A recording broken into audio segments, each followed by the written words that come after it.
Hello, my name is Kirk Borger. I am the director at the Riverview Public Library, and today we are interviewing Harland Bennett, and he has lived in Riverview since 1967. Thank you for coming in, Harland. I appreciate it. Thank you. Harland, like I said, is a longtime Riverview resident. He is a veteran of the Korean War, and he was in the 1st Marine Division. And so I'm going to be asking you questions. And where and when were you born? We're born in Irwin, Tennessee, August 16th, 1930. Where's Irwin, Tennessee? It's in the middle part of the state. Now, did you grow up in Tennessee? Yeah, I was born there and moved there, from what I understand, when I was 2 years old. And we moved to Michigan. And we moved to a little town called Malvindale, which is outside Detroit. Well, it's downriver. Yeah, right. What were your parents' occupations and how many siblings did you have? My dad worked for the railroad and my mother was a barmaid. She worked for about 47 or 48 years as a barmaid in a little town called, in Malvindale. In Malvindale. In a little town, or a little bar, right. Bar right. called Hollywood Bar. What roads is that on? It's on Oakwood and Dix. Still there to this day. What railroad did your dad work for? Wabash Railroad. Were both of your parents from Tennessee? Yes. Then? Mm-hmm. I'm guessing that they came up here to look for work. Right, exactly. Do you have any brothers or sisters? None, no. So you're an only child. Mm-hmm. I'm also assuming that you attended Melvindale High School? Yep. Graduated in January of 1949. And you entered the military in 1950. You enlisted in the Marines. Oh, I always ask this of anybody who was in the Navy or the Marines. Could you swim? Oh, yes, I could swim. Could? Okay. Mm-hmm. Yeah, we were kids in Malvindale when we didn't have swimming pools or nothing then, back in those days, because most of us, all guys, we were Depression babies. We were born in the 1930s. And we used to go to the, over into Ford's Woods in Malvindale and the Rouge River, and we learned how to swim in the No, I Rouge wouldn't River. want to swim in there now. Well, you wouldn't now, no, but at that time, the water was nice and clear and clean. Oh, was it? Oh, yeah, it was very nice. Ford's Woods at that time, when we were kids, 14, 15 years old, and it was... Could you tell everybody where Ford's Woods is? Well, it's located in the outskirts of Malvindale there. It was just, at that time back in the 40s and 50s, everything wasn't built up then. So you had a lot of space for...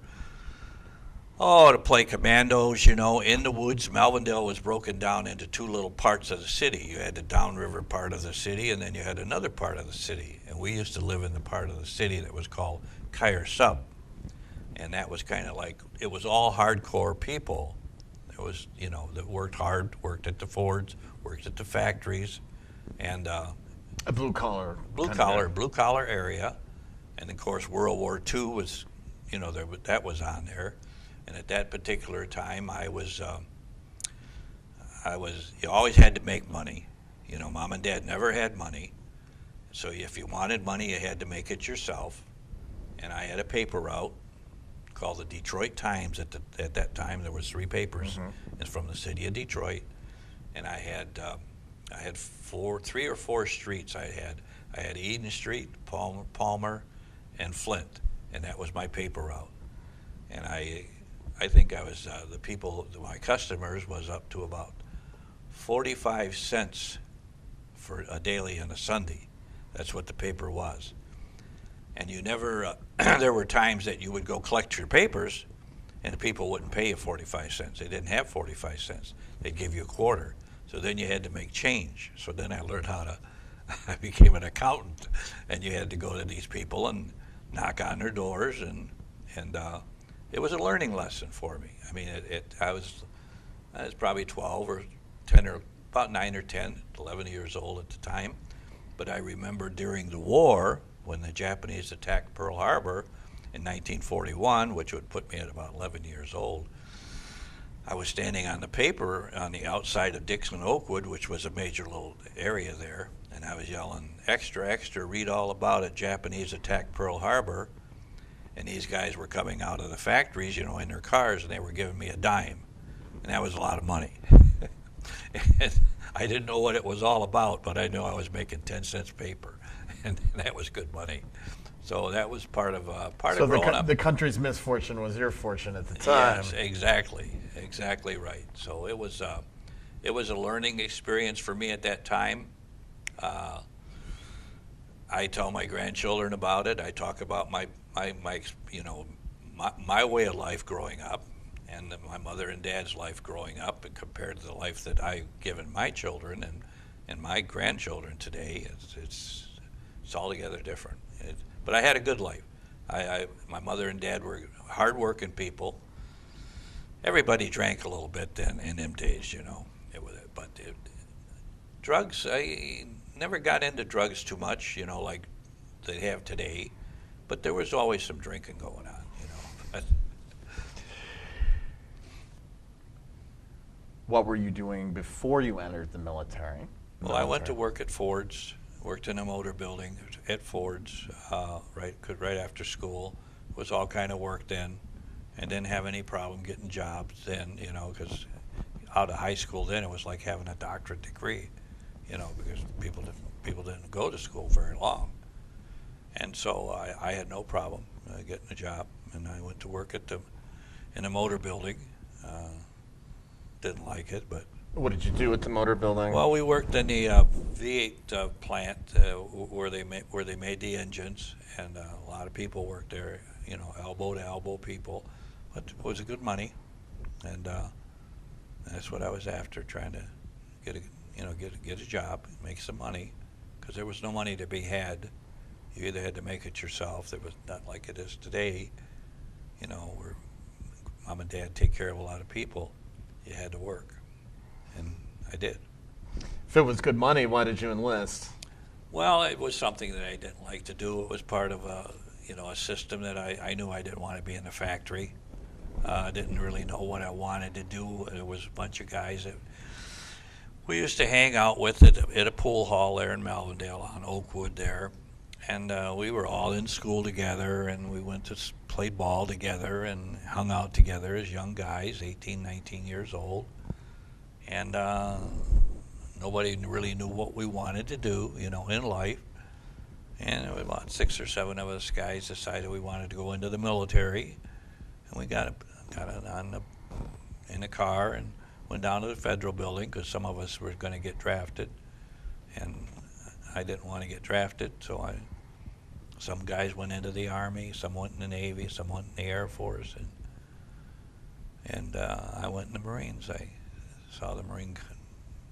Yeah, what made you choose the Marines? Well, I had a cousin of mine. He was in World War II. He was in Guadalcanal with the Marines, and he came home on leave, and I seen his uniform, and his name was Earl, and I was just a kid, in a 10, 11 years old. But that memory stuck with you too. Oh yeah, and I always liked the Marines. I always ask this of the veterans that I interview who joined the Navy or the Marines. Could you swim before you entered the Marines? Yes, I could swim. I could swim at that time. I mean, we didn't have swimming pools at home or nothing like that, or even at the schools. But we used to go out into a place called Ford's Woods, which was little areas where Melvindale was part of. And part of them woods was called the Rouge River. Now, this is back in the 40s, okay? It wasn't like it was many years ago. You wouldn't want to go to swimming today, yeah. Right. And we used to go swimming there. That's where we used to have like a little tree and inner tube and fall in the water, and we learned how to swim there. And then we also went to, there were some swimming pools in Dearborn. And when we were kids, we used to have to walk there. But we would walk there and go into these, I think it was called seashore pools at the time. But that was quite a ways away. So, but I did know how to swim. What did your parents say about you enlisting? Oh, my mom went nuts. Yeah. What did she say? She just told me why would I want to do something like that, and she was afraid. I'm an only child, and you're going into the military, of course, at that time, and there was stuff going on, and the Marines were not noted to something go wrong. They're there, right off the bat. But it all worked out, it calmed her down, and What did your dad say? my dad never did say much. My dad was a real quiet man. He never said much about what Harland did, and he was a good dad. He just died too young. He had lung cancer, and he was a heavy smoker, and I missed him. Of course, I was old enough to know when he passed away. He was 48 years old, and he died in 58. So I was still old enough to know that I didn't have enough time with him, but he was a good dad. Where was your basic training? You enlisted in the Marine Corps in 1950. Where did you go? Well, we went to Parris Island. That's where we went, and we went to Parris Island, and I was hooked up with. I'm thinking 490. I'm thinking it was an honor platoon, 491, and there was 76 guys in our platoon. And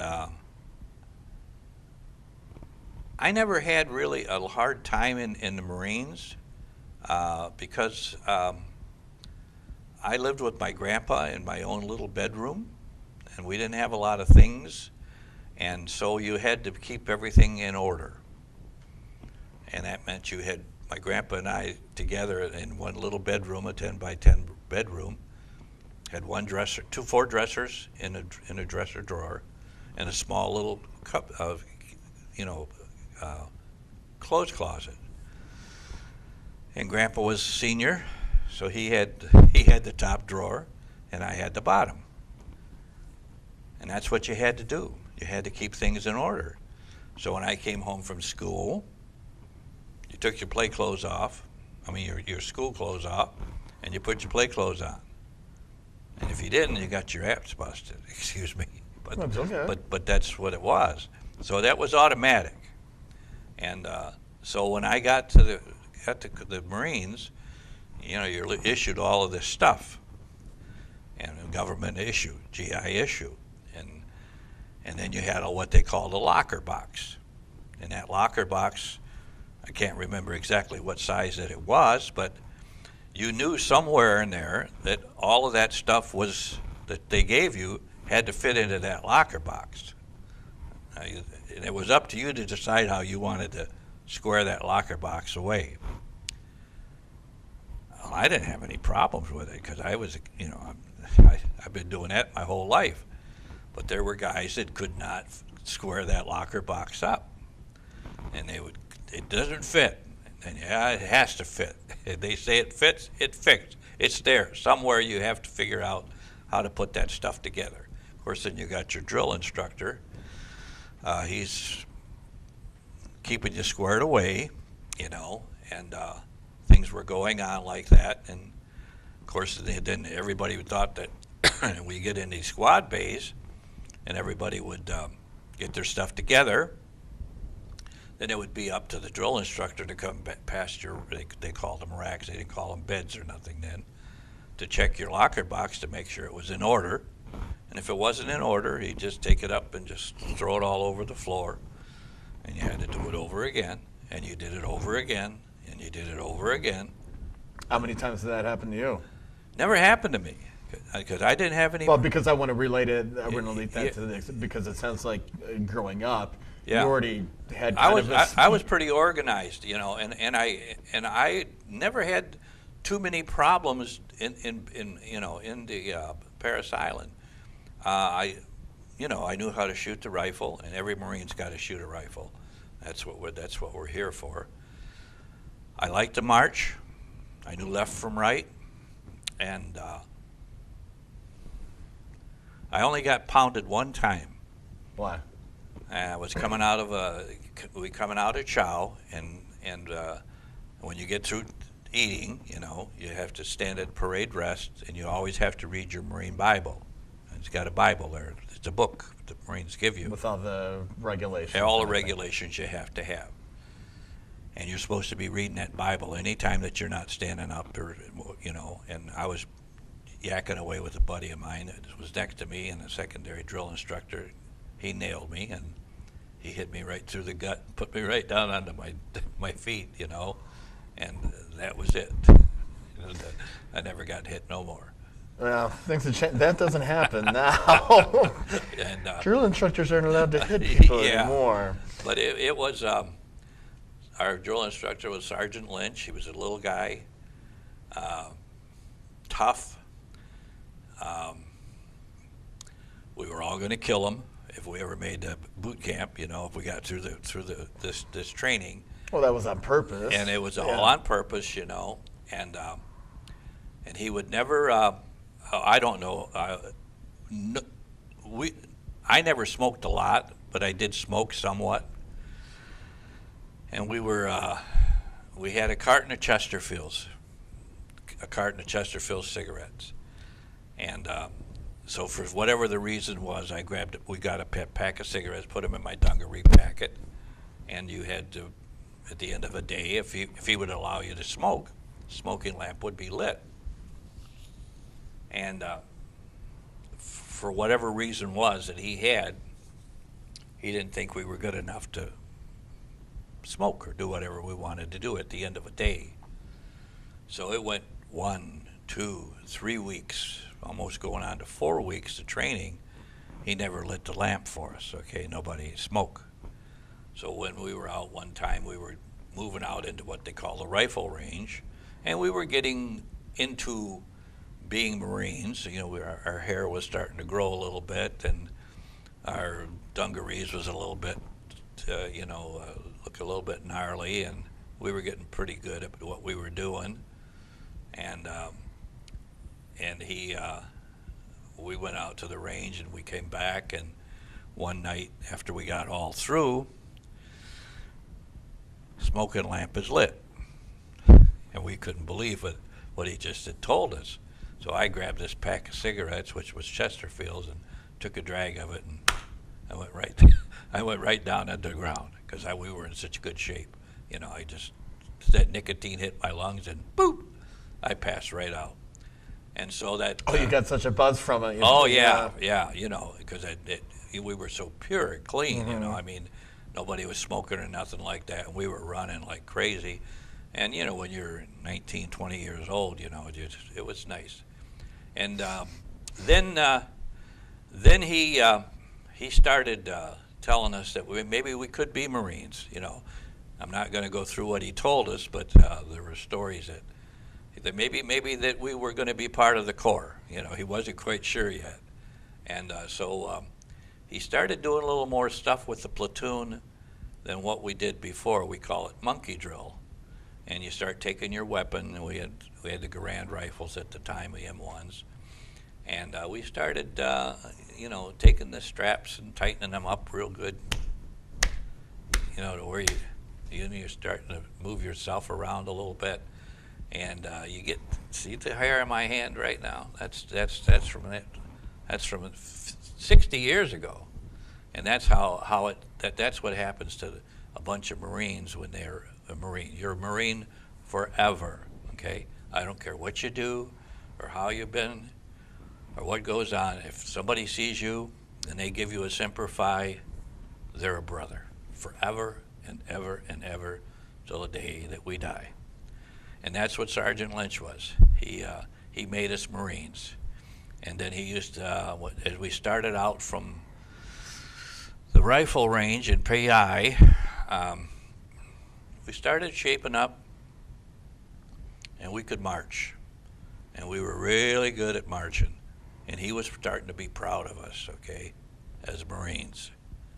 And so when you get a platoon, and you want to be an honor platoon, you want to be the best that the best is, and there's a lot of best is. Yeah, could you explain to everybody what honor platoon means? We Well, can it tell means- from the context, but Yeah, if you can it explain means that that, that you're other people are watching you, and you're watching your platoon other than just the drill sergeant, and they're watching you, and it's part of an organization that at the end of this time period, you're going to be decided whether you're going to win this platoon, which gives you the honor of being 491 platoon with their little emblems and flags and things like that.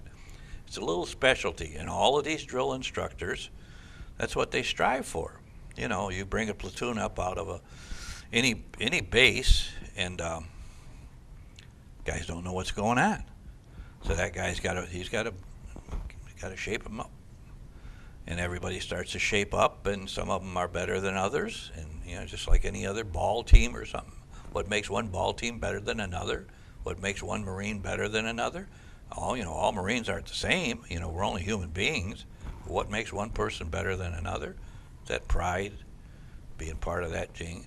And then when you do it, you want to show off that whole platoon. And how do you do that? Get back aboard base, chow time.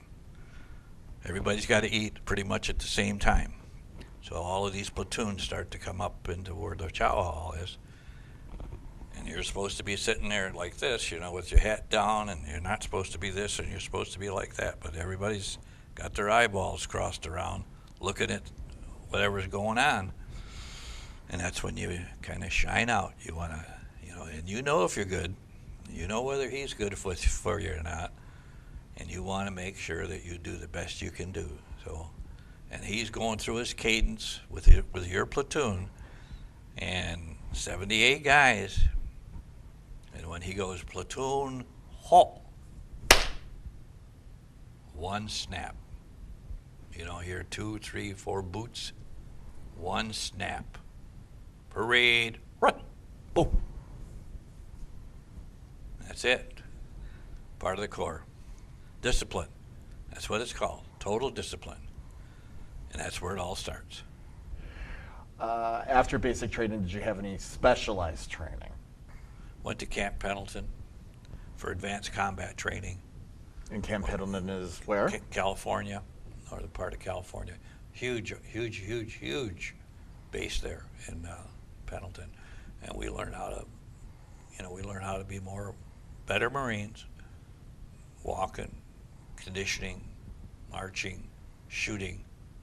Yeah, we were getting part of we were going to become deadly Marines. We learn how to fight, we learn how to kill someone, all of that kind of stuff. Went through a lot of that. It's 1950, the Korean. Did you know you were going to be going to Korea? Yeah, we kind of had an idea that we were going to Korea. We didn't know where it was. We didn't know what was going on, but we had an idea we were going to go into combat sooner or later. We weren't quite sure when, but it wasn't long. We got aboard ship. I'm not sure how many. In San Diego, you got aboard ship? We got aboard ship up in San Francisco. Yeah. Okay. And so we got aboard ship there, and I think the ship's name was the USS Weagle. I think there was probably about 5,000 Marines or so in that aboard ship. And we shipped out, and we had the band and everything there, for the people, and there was all kind of people aboard, leaving, and you're waving at people. You don't know who these people are, but you're leaving the United States, and then you get a little set in there. You're not quite sure what's going on. You're all jacked up and doing stuff, but I forget how many days it took us to get to Japan, and we were in Japan. We landed at Kobe one time going in, and Sasebo coming back. I can't remember the two of them, but at that time we had some liberty there. What did you do on that liberty? We done dumb stuff. Okay. Fair enough. Yeah, dumb stuff. But the Japanese they still didn't like us, because we just taken over their country only 4 or 5 years ago. So we were not. Well, they were still under military occupation at the time as well. And so they weren't going to open us with arms, but it was I can remember coming inside the harbor, and it was just, everything was so flush. The grass and the little islands that were there, you know, and they had to have somebody come and take the ship in, like a pilot of some kind. Tugboat or something. Yeah, something had to take us in, and but it was different. It was a little culture shock for us and with the people, and but I wouldn't want to live there. I didn't think, you know, at the time, but we knew that that we had something to do. Before you joined the Marines, had you been out of the country? No. Had you even been out of the state? Just come no, not out of the state Not of out of the Michigan. state. No, didn't travel much then. You know, didn't. Well, it's the Depression. Not everybody's going to have, you know, not Yeah. everybody's going to have the chance to travel. You're more Yeah. concerned about No, that making was money, about that kind of thing. That was about it. So it was. I can remember aboard base. I mean, coming aboard ship. I was on KP duty for a few days, and you know, when you got that many Marines and you're cooking chow every day, we had eggs were powdered eggs in big pots and pans. You know, didn't smell very good. I mean, they were okay, but you know. And I can remember, you know, you got all of these guys down in the bulkhead, and you got 4, 5, 6 guys in a rack, you know, like this, right up, stacked up.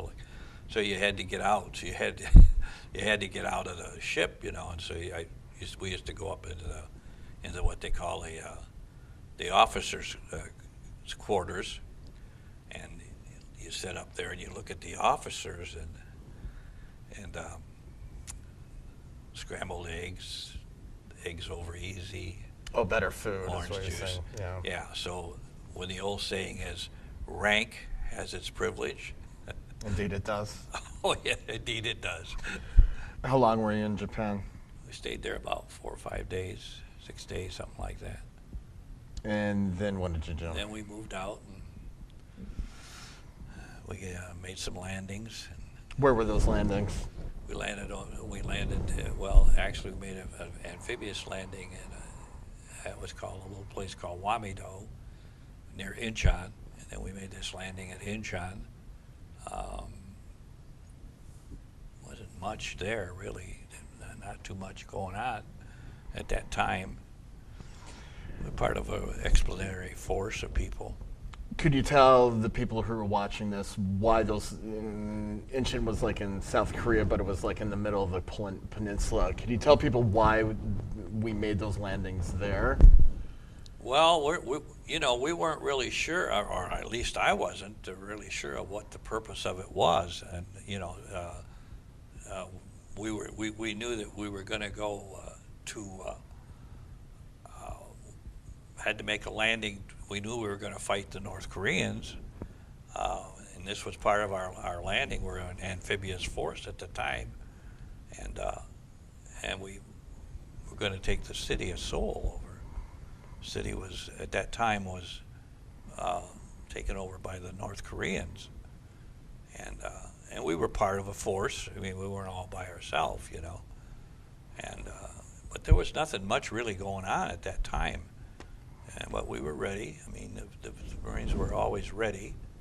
So these were unopposed landings for the most part. More or less unopposed. I mean, they weren't waiting for us like they were in World War Well, they were all in the southern part of the peninsula. Yeah, they were down. Yeah, and I think it was a surprise to the North Koreans that we would come in behind them. You know, not really sure at that time, but I think that they were pretty shocked when they turned around and we were ready to kick them. We were behind them. Yeah, we were behind them. Yeah, it was and we didn't know what was going on. We thought the war might be over once we took that city over, and MacArthur gave it back to the South Koreans.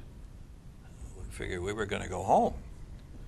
Yeah, You were wrong. That's what happened. And we were wrong. Right. So then we turned around and started heading up north, up the peninsula, and kept getting. It was not too much going on at the time. You know, the division was moving back and forth, and we were in and out, and you know, just going from here to there, and nothing major, was going on. And then you get into the summertime, and Korea was pretty nice at the time, it was nice weather and rice paddies over here and there, little hamlets all over the place. That's the way the little cities were at the time. People in their little papasans in their hats, and they're in rice paddies and doing what they do as a culture. Not really too many things going on, and everything's kind of going up.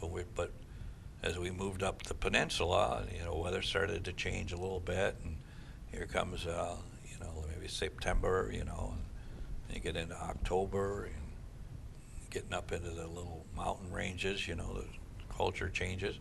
Of course, it's not just the Marines, there's Army guys all over the place, and because it's part of a force of people. The United Nations force. United Nations forces, so you just weren't there by yourself. So we moved up and kept getting up higher and higher, and got into like October, November, and mountain ranges were getting more and more and more, and getting colder and colder, and we're trying to get some cold weather gear, which we finally got some parkas, old World War II parkas. You didn't have any cold weather gear on you yet? Didn't have any cold weather gear yet at the time, and then it came, and I think it was in November sometime, latter part, as we started, having some action and meeting these dead people. And Orientals, like an Oriental, you're not quite sure what they are, but these people look different. They're bigger, stronger. Get an interpreter, Those are not Korean. Those are not North Koreans. They're Chinese. Can't be. Chinese would never, never, never interfere with this war against the United States. Not a powerhouse like us. Would never happen. Okay, that's the way it was. So you've seen these here and there, and we were moving up, and we're stacking up stuff all over the place. We were in kind of a small roadway area of where the mountains were, and didn't have a lot of room. Weather started getting colder, and sometime in November, and they hit us. Who's that? They hit Chinese, us. I mean, the Chinese, Yeah, right? and they hit us hard. And I never saw so many people in my whole life. Never realized where the hell did they come from, because these are mountains here, And we had a tough fight. We had to lost a lot of men.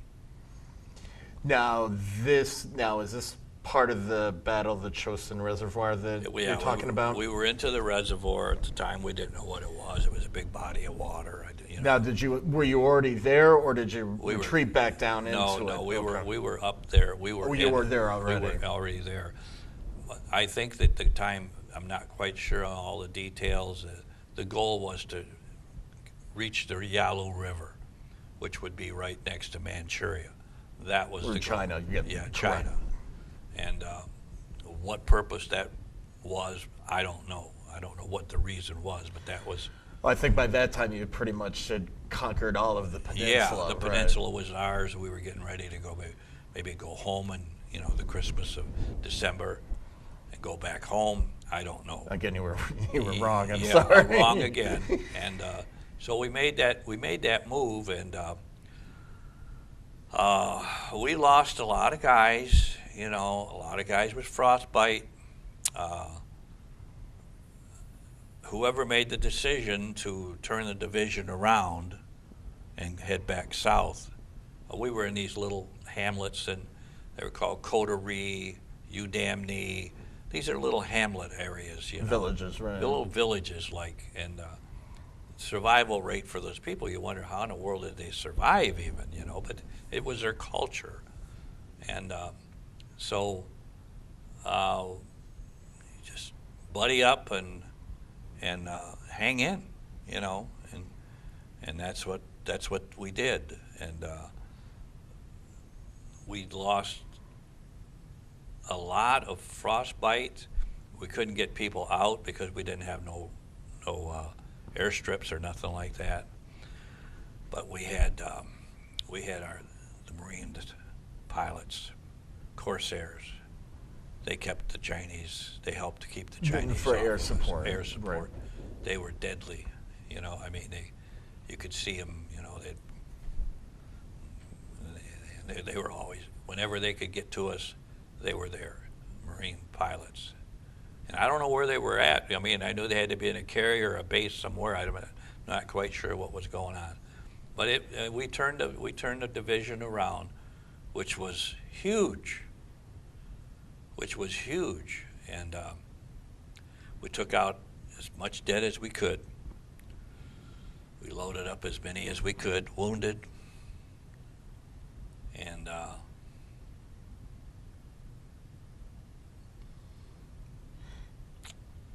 got out. How long was the retreat? How long did that take? Probably about a week and a half to 10 days. We landed at, we got out at a huge ships, where there were ships were all over the place waiting for us. And I think the place was called Hung Nam, and it was a big storage area, you know. And so we got out of there and got aboard ship, and we had an awful lot of, I can remember people, had a lot of refugees coming behind us, you know, and they were wanting to get out because the Chinese was gonna, they were right on us, okay, and they were probably gonna just do them in, you know, they were gonna do them all in.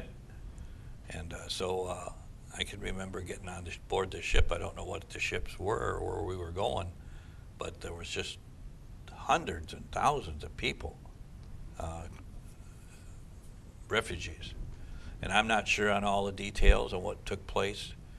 And we got out, and we finally got back out. And it was when you got back out and you got into this place, once we got out of the mountains, it was like, was tropical, you know, 20, 30 below zero, you know.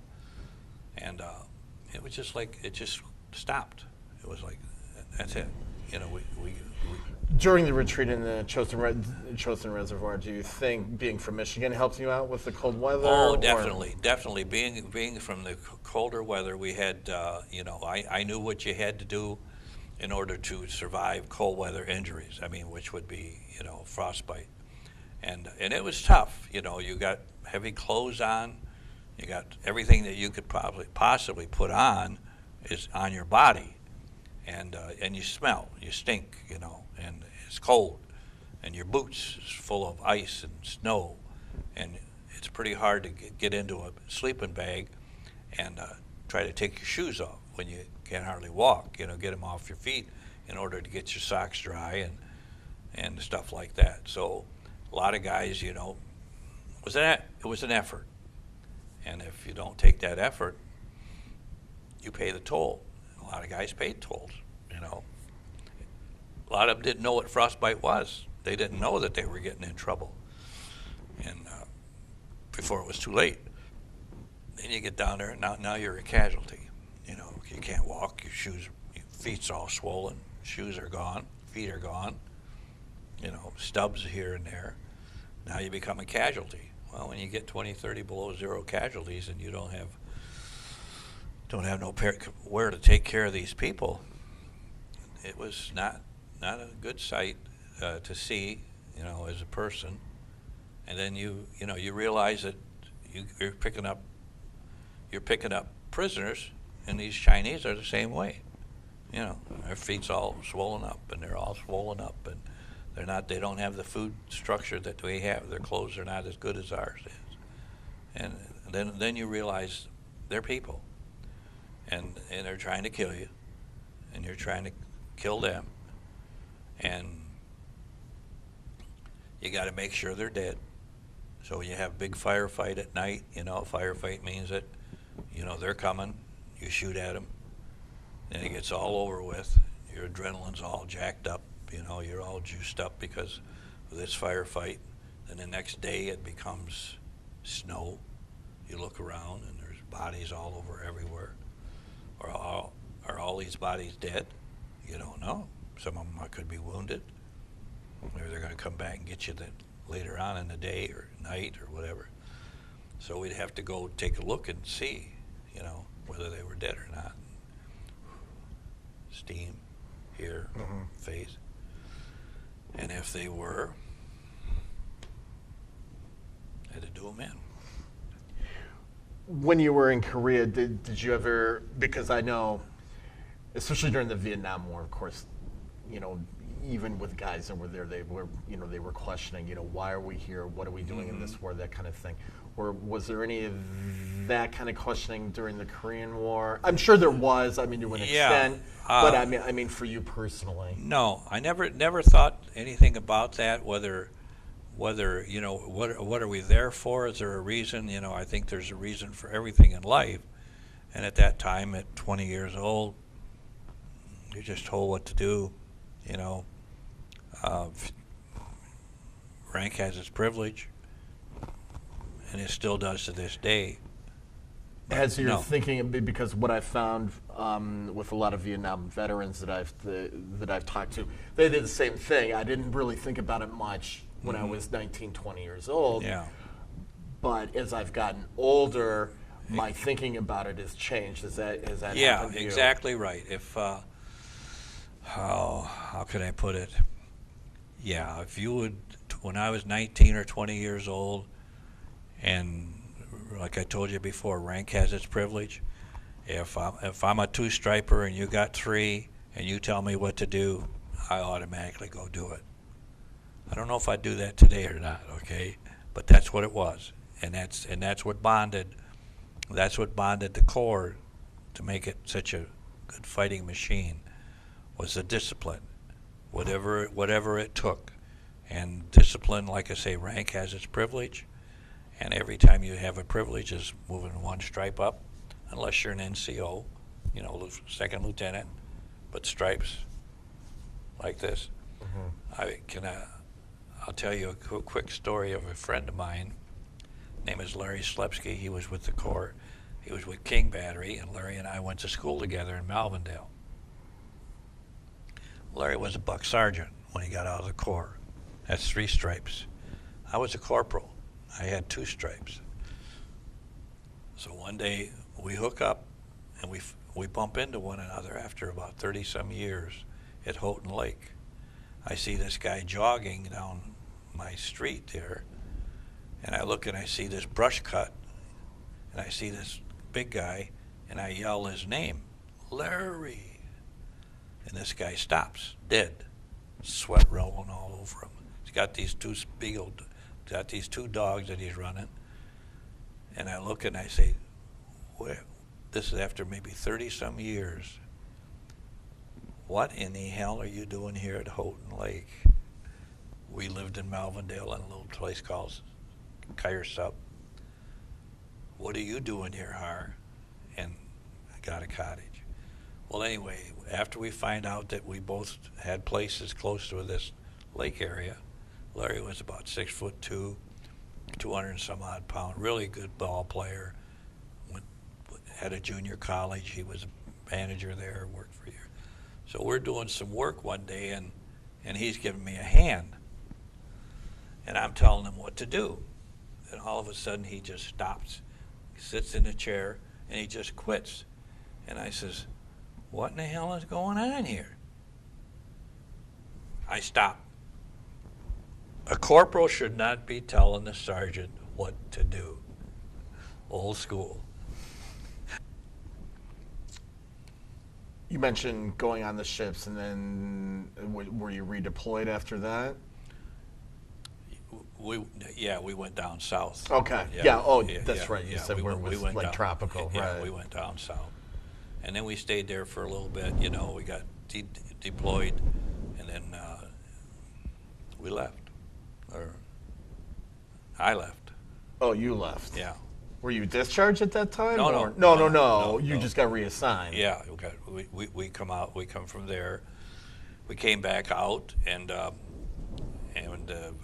was with part of an outfit then called an Anglico company.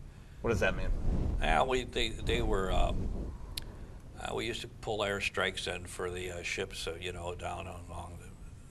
Used to go look for the enemy, and you would see where they are. Then you'd call in, and then they would call them in. It was kind of exciting. It was like you never seen anybody, but you knew where they were, And then that was about it until about my tour of duty was close there, and can't get all the details in, but we boarded ship and went back to Japan. How long were you in Japan? About a week or 10 days. Came back home from there, board ship, landed again at San Francisco. Got there, had a 30-day leave. What did you do during that leave? Went home, got back home, and by that time, you're a veteran, and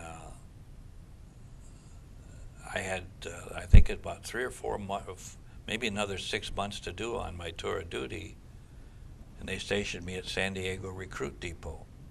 And what did you do there? Well, I got back after my leave of absence, went back to San Diego, and I had really good duty.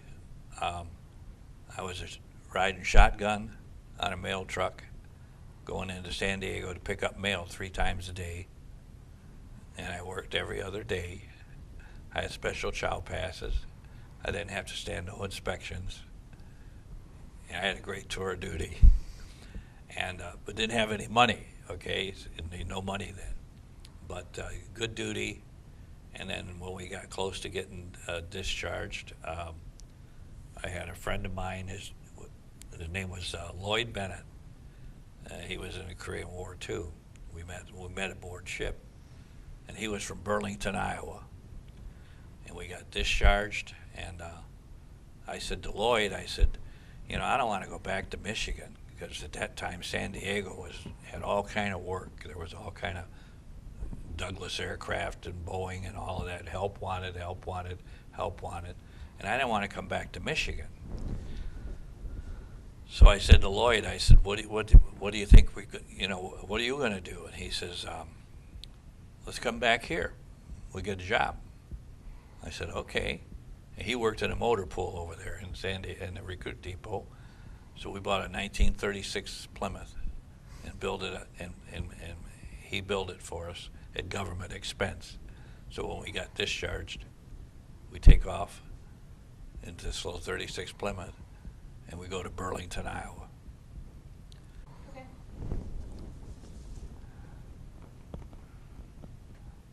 You're at the recruiting station in San Diego, and was that where you were discharged? Yes. In 1952, correct? Yeah. You and your friend, who's also named Bennett. Yeah, Lloyd Bennett. Lloyd Bennett. He lived in Iowa, He from what lived you were saying. from Burlington, So you fixed up the car and you went.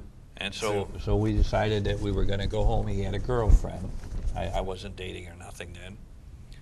And he was going to go home and break this relationship off, and then we were going to come back to California and get jobs, And so we got all our sea bags and everything that we had from the Corps. We got all of that stuff, all of our gear, and didn't have any. We had civilian clothes, but not a lot. So we had a lot of military garb. So we go to Burlington, Iowa, and Lloyd meets up with his girlfriend, introduces me to her. I shake her hand, and he's going to go to this date, and then he's going to break off this relationship. I'm there with his mother and dad, and he didn't have any brothers either. He was a single person. I mean, didn't have any. Only siblings, child. Only child. And so anyway, he goes out that night, and comes back, and I said, well, are we ready to go? And he, he hawed around. Not yet, Har, not yet. Call me Har. And so wait again for the second time around, and next day he goes out again. He comes back that night again. Are we ready to go? And he says, I can't do it. just love her too much. I can't do it. Shakes his hand. I says, okay, if you ever get back to Michigan, come and give me a call. I can't remember where I got aboard some plane in somewhere there in Iowa. And I came home. And I landed at home and started another career. What did you do after you were discharged? Well, was going to school. My uncle was a tool maker, and I went to school to become a tool maker, and I didn't like that. And I got in a job shop, and I didn't like that either. And I got laid off there, which was good. And I went into business for myself, and I had run a bunch of dump trucks for probably about 8 or 9 years. My dad got sick, and he died, and I missed him. So there was just me and my mother. And I lived a good life, making some good money. I wasn't rich or nothing, but I had some nice equipment and learned how to do things, and then met my wife-to-be and started getting some religion, and had to find me a job that I knew that I could be good and steady. I wouldn't have to think about, economy or nothing like that. And I got a job and worked for, ended up with Marathon Oil Company for going on 32 years. What year did you retire?